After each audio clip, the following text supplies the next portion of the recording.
It was a quiet Thursday night when the call came in. Not unusual for me being on the night shift, but there was something about the dispatcher's tone that set me on edge. Suspicious activity reported near the old Millfield warehouse. Possible disturbance. Caller reported hearing screams. Backup en route. Screams. I'd been on the force long enough to know that a scream on a quiet night never leads to anything good. I reached the warehouse within 10 minutes. The building stood like a relic of a bygone era. Its windows shattered, metal siding rusted. A faint, pulsing light spilled out from one of the upper windows. The neighborhood was silent, unnervingly so, like the whole block was holding its breath. As I stepped out of the cruiser, the radio crackled again. Units are delayed. Handle with caution. Great. No backup yet. The first thing I noticed as I approached was the smell. Not the sharp, industrial scent of oil or decay like you'd expect in an old warehouse, but something sweeter, cloying, like overripe fruit left to rot. It made my stomach churn. I pushed the door open, flashlight in one hand, the other hovering over my holster. The inside was cavernous, filled with abandoned machinery and shadows that seemed to shift when you weren't looking directly at them. My boots crunched on debris-strewn floors as I made my way toward the faint light. "Police!" I called, my voice echoing. "Anyone here?" No answer. Just the sound of dripping water, maybe a leaking pipe in some forgotten corner. The light was coming from deeper within, upstairs. I found the staircase, its steps groaning under my weight. The light grew brighter as I ascended, casting eerie, flickering shadows against the walls. My breath hitched as I reached the landing. The source of the light was a crude setup of candles, dozens of them, arranged in a circle. In the center there was a chair, and in that chair sat a man. No, a figure slumped and unmoving. "Sir, are you okay?" I asked, moving closer. The figure's head snapped up. The eyes weren't right. Too wide, too bright, and utterly unblinking. My grip on the flashlight tightened. "Stay where you are," I ordered. The man smiled, slow and deliberate, his lips pulling back to reveal unnaturally perfect teeth. He stood, his movements jerky, almost mechanical, as though his body didn't quite know how to function. His clothes were soaked, sweat, water, something else. And then he spoke, his voice layered, as if a choir of whispers were speaking in unison. "They're watching you." I didn't wait to find out what that meant. I drew my gun. "Get on the ground now," I shouted. The man didn't comply. Instead, he tilted his head, almost curiously, and pointed toward the far wall. "You shouldn't have come alone." My flashlight followed his gesture, landing on something that made my blood run cold. A mural painted hastily across the concrete, depicting figures, dozens of them. They were humanoid, with elongated limbs and hollow eyes, their faces twisted into grotesque expressions of ecstasy or agony. And at the center of the mural was something far worse. A towering figure cloaked in darkness, its form an amalgamation of shadows and teeth. The candle's light seemed to flicker in response to the mural, as though alive. Before I could process what I was seeing, a sound echoed from below. Footsteps. Slow, deliberate, and many of them. Back up? No. Too soon. The man in the chair laughed. A shrill, inhuman sound that reverberated painfully in my skull. "It's too late," he whispered. I turned toward the staircase, but what I saw froze me in place. Figures, like those from the mural, were ascending, their hollow eyes fixed on me, their movements unnatural, as if they were being pulled by unseen strings. My training kicked in. I fired a warning shot. The sound was deafening in the enclosed space, but the figures didn't even flinch. The man in the chair tilted his head back and began to chant, his words incomprehensible, yet they made my ears ring and my vision blur. The figures were almost upon me when I bolted, my heart hammering in my chest. I stumbled down the stairs, nearly tripping over my own feet. The figures followed, their steps eerily synchronized, their faces blank. I reached the cruiser, slammed the door shut, and radioed for immediate assistance. My hands shook as I tried to describe what I'd seen, but the words wouldn't come.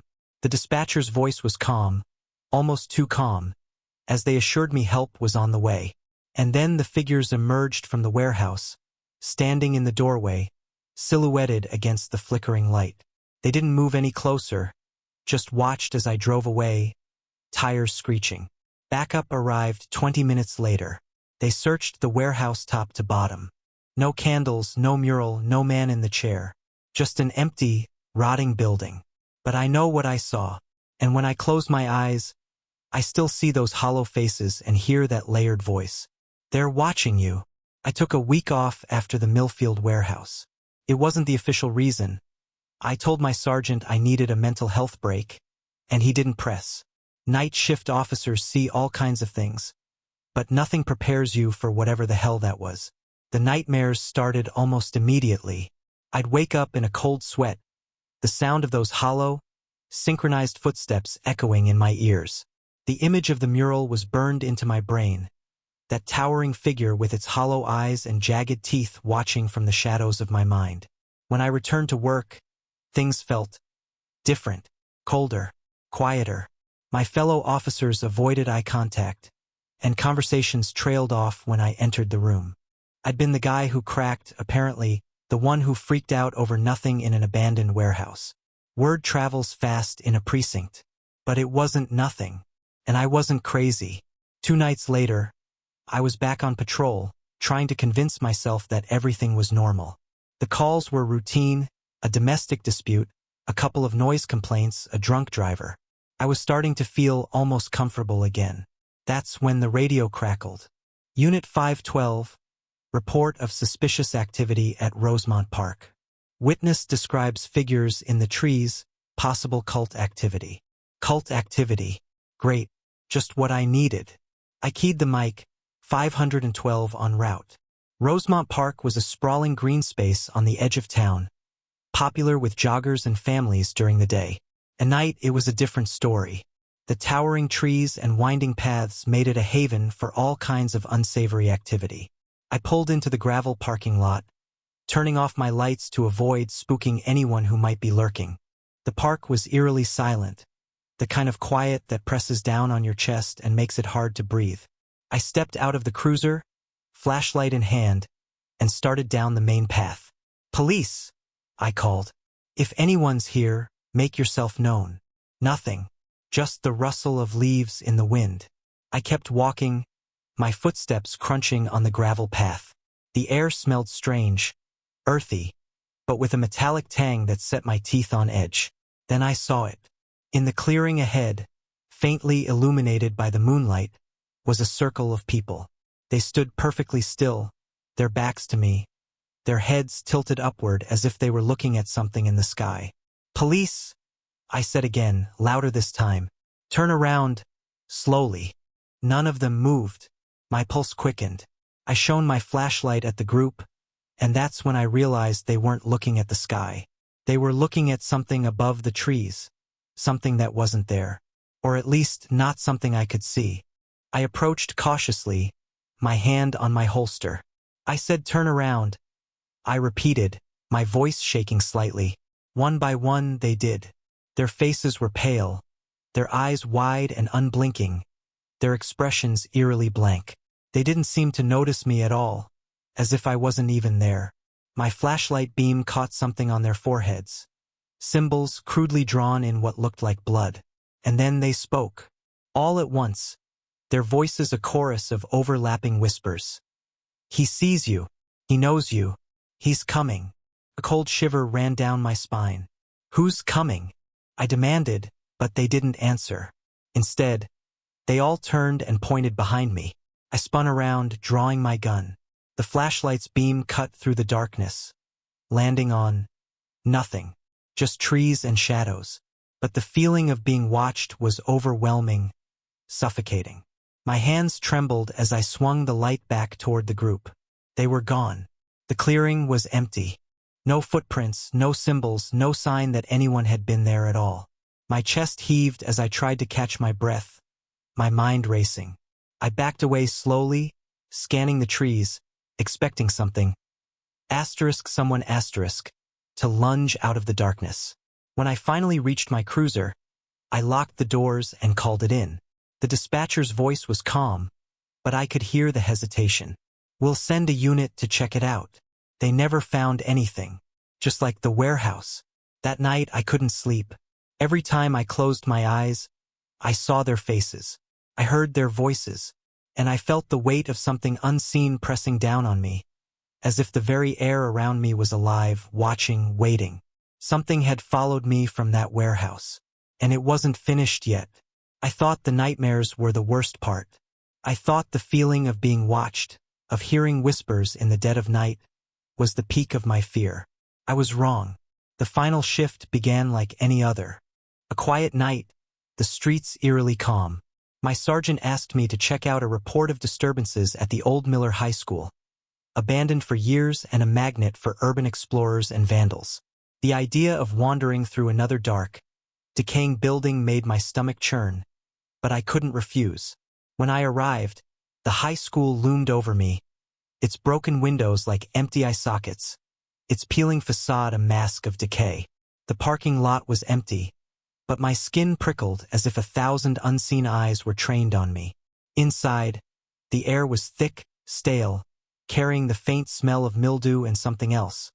Something metallic, sharp. I clicked on my flashlight and stepped into the main corridor, the beams slicing through the oppressive darkness. "Police!" I called out, my voice echoing. "If anyone's here, make yourself known." A faint noise responded, something like footsteps, or perhaps the scrape of wood against wood. I followed the sound down the hall, past crumbling lockers and faded posters, until I reached the gymnasium. The double doors creaked as I pushed them open, revealing a cavernous space lit only by moonlight streaming through shattered windows. And there, in the center of the gym, was a figure. It was standing motionless, its back to me. A man, tall and thin, dressed in a tattered suit that looked decades old.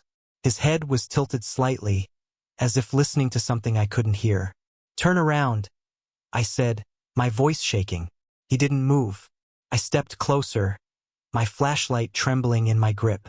I said, "Turn around." Slowly he obeyed. His face was wrong. Stretched, distorted. His eyes hollow pits that seemed to drink in the light. His smile was impossibly wide, his teeth sharp and glistening. But it was his voice that froze me in place. "You've been chosen," he said, his tone calm, almost gentle. "He's coming." Before I could react, the gymnasium was flooded with sound. A low, guttural hum that seemed to come from everywhere at once.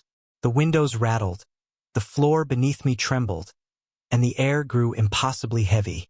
The figure stepped closer, his movements jerky, unnatural. "You've seen too much, and now you belong to him." I raised my gun, my instincts screaming at me to fire, but something stronger held me back. My arms felt like lead, my breath came in shallow gasps. The hum grew louder, deeper, until it was all I could hear, all I could feel. And then the shadows came alive. They poured from the corners of the gym, flowing like liquid, pooling around the figure and rising to engulf him. The last thing I saw was his twisted smile as he was swallowed whole. The shadows surged toward me, tendrils reaching, grasping. I turned and ran, the sound of my own panicked breaths mingling with the deafening hum. The corridor seemed endless, the exit forever out of reach, but somehow I made it. I burst into the night, collapsing on the cracked asphalt of the parking lot. The school loomed behind me, silent and dark, but I knew it wasn't over. I could feel it, the weight of unseen eyes, the hum that still lingered in the back of my mind. Back at the station, I tried to explain what had happened, but the words wouldn't come.